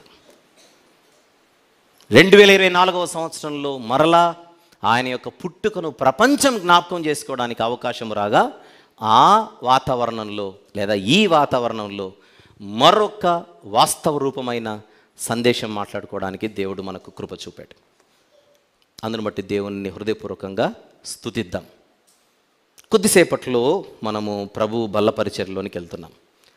ఆ బల్ల మీద నుంచి వచ్చే రొట్టె కానీ, ఆ బల్ల మీద నుంచి వచ్చే పానీయం కానీ, మనం మాట్లాడుకుంటున్న యేసుక్రీస్తు ప్రభు ఈ లోకానికి రావడం వలన, సిలువలో ఆయన మన అందరి నిమిత్తం బలి అవ్వడం వలన మనము చూస్తున్నటువంటి ఆ బలియాగములోని దృశ్యం, విరవబడిన రొట్టె, చిందింపబడిన రక్తానికి సూచనగా పానీయం మన ముందుకు వస్తూ ఉంటుండగా హృదయముతో దేవునికి స్తుతులు చెల్లిస్తూ, కృతజ్ఞతలు చెల్లిస్తూ ఈ గంభీరమైన పరిచర్యలో పాల్గొందాం. ఏమని? ప్రభువా, దాసుడిగా ఉన్న నన్ను, దాసురాలిగా ఉన్న నన్ను, పాపపు దాసత్వంలో ఉన్న నన్ను, లోక దాసత్వంలో ఉన్న నన్ను ఈరోజు మీరు ప్రేమించి మీ కృపచేత ఈ యొక్క కుమారత్వము, కుమారుడు అనగానే మీరు పురుషులను ఉంచుకోకండి, కుమార్తెలందరూ కూడా. ఎందుకంటే యూదుడని, గ్రీసు దేశస్థుడని, దాసుడని, స్వతంత్రుడని, స్త్రీ అని, పురుషుడని భేదం లేదు. సన్షిప్ అనేది అందరికీ. ఈరోజు ఇంత అద్భుతమైనటువంటి ఈ సన్షిప్లోనికి నన్ను మమ్మల్ని తీసుకొని వచ్చావు నాయన, అందును బట్టి స్తోత్రం. ఎక్స్క్యూజ్ మీ, ఆ కుమారత్వం రావడానికి ప్రభు యొక్క బలియాగమే మూలము, కారణం. ఆ బలియాగాన్ని సూచించేదే ఈ రొట్టె, ఈ ద్రాక్షారసం. అది మైండ్లో పెట్టుకొని విన్న వాక్యాన్ని నెమరు వేసుకుంటూ మనం పుచ్చుకోవాలి. కానీ బలి జరగాలంటే అంతకుముందు ఏం జరగాలి? పుట్టుక జరగాలి.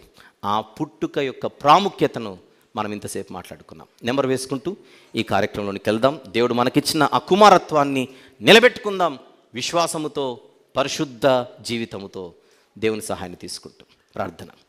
ప్రేమగల తండ్రి, జీవం గల నాయన, పరిశుద్ధులైన మహా గొప్ప దేవ, ఈ రాత్రి మీరు మాకిచ్చిన ఈ మాటలన్నిటిని బట్టి స్తుతులు చెల్లిస్తున్నాం. క్రిస్మస్ సందేశాల శీర్షికలో 24వ తండ్రి మరి అంశమును మేము మాట్లాడుకున్నట్టుకు మీరు ఎంతగానో కృప చూపారు. వచ్చిన యేసు ఇచ్చినదేమిటి అన్న అంశముతో మేము మాట్లాడుకున్న ఈ మాటలన్నీ కూడా మా జీవితాలను ఎంతో ఆశీర్వదించేలా, మా జీవితాలను కట్టేలా, మా ఆలోచన విధానమును మార్చేలా తండ్రి దీవించమని ప్రార్థిస్తున్నాం. జీతం కొరకో, కూలి కొరకో పనిచేసే దాసులుగా మేము ఉండకుండా ప్రభువా, మీ ఇంటి వారుగా, మీ పిల్లలుగా, మీకు అత్యంత సమీపస్తులుగా బాధ్యత కలిగి మేము జీవించుటకు నాయన ఈ అంశం మాకెంతో తోడ్పడులాగున కృప చూపమని యేసుక్రీస్తు ప్రభు వారి మిక్కిలి శ్రేష్టమైన, ఘనమైన, పరిశుద్ధమైన నామములోని ప్రార్థన మనవులు మీకే సమర్పించి వేడుకొనుచు పొందుకొని ఉన్నాము తండ్రి. ఆమేన్.